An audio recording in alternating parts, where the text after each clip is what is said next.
The Narragansett Indian Monument, also called Enishkeetompauog, is located in Sprague Park in Narragansett, Rhode Island. The sculpture, standing 20 feet tall, is carved from a single Douglas fir tree and was created by the Hungarian artist Peter Wolf Toth in 1982. Toth's goal was to make one sculpture of an Indian in each of the 50 states to honor them. He made 74 monuments in the US and Canada, which collectively form the Trail of the Whispering Giants. Toth was inspired to make statues honoring Indigenous peoples because he saw in their struggle a parallel to the violent repression he had experienced in his home country of Hungary. He stated at the inception of this project, quote, "This is my concept of the Indians of this area. I study the Indians of the area, then visualize an Indian within the log. It is a composite of all the native people of the state," end quote. This generalization erases tribal specificities and constructs a collective image of a group of diverse peoples. Wendy Starr Brown, a Narragansett tribal historian, shared her thoughts with an online source. She recalled attending the opening ceremony at the age of 12. Brown commented that, quote, "While the sculpture's facial features, hairstyle, jewelry, and headdress are not incompatible with Narragansett culture and traditions, they are not particularly specific to them," end quote. Paula Dove Jennings felt differently about the monument. In 2005, Jennings was curator of the Tomaquag Indian Memorial Museum in Exeter and also remembers when Toth first came to Rhode Island. Toth was introduced at the tribal council and explained his mission. It seemed to Jennings that Toth's good intentions and efforts were evidenced by the conversations he sought out and are embodied in the statue.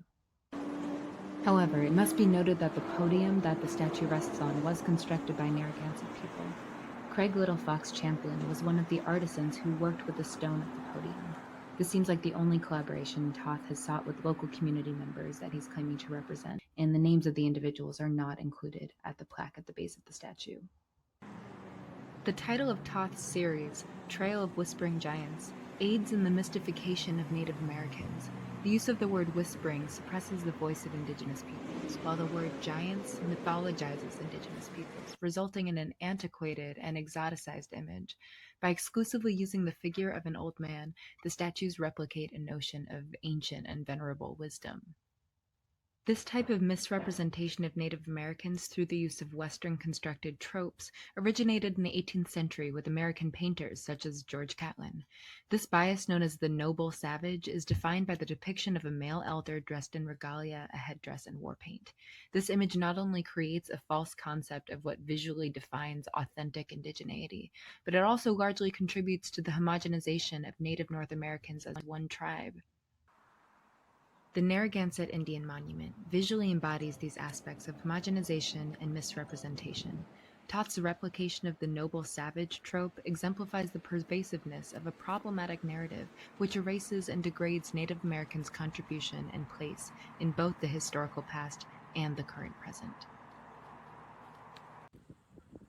The plaque on the statue also illustrates this concept, with the choice to enlarge the text of sculptor Peter Toth and shrink stonework by the Narragansett Indians. This does two things. Leaving the stoneworkers unnamed states that the individuals who created the base are irrelevant to the work and the viewer. And second, it also contributes further to the generalization and ambiguity of who the Narragansett people are. This illustrates the paradox in which the Narragansett peoples are memorialized as figures of yesterday by the statue itself, despite actively surviving and thriving today. In this environment, the dead Narragansett is objectified by the statue, while the living Narragansett remains invisible and diminished. The creation of the monument by Toth, a white non-native artist, rejects the Narragansett people as capable creators and owners of their own identity and history. It portrays the continued presumption that the authoritative voice on Indigenous peoples and culture lies with white artists and academics, not with living members of the tribe. This type of decentralization of Native Americans from their own cultural heritage objectifies them as subjects of observation and study, instead of narrators of their own histories.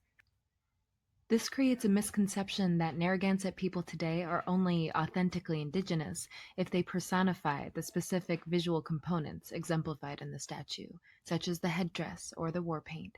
This reinforces stereotypes of Indian authenticity as existing only in the past or outside of contemporary society. This leaves the viewer with the misconstrued thought that all real Indians are dead. This therefore perpetuates the notion that Narragansett people no longer live in the area, a type of erasure that is crucial for the continuation and justification of settler colonialism. In this way, cities and states can take over land, can build parks and playgrounds and memorials like the one surrounding the Narragansett Indian Memorial statue.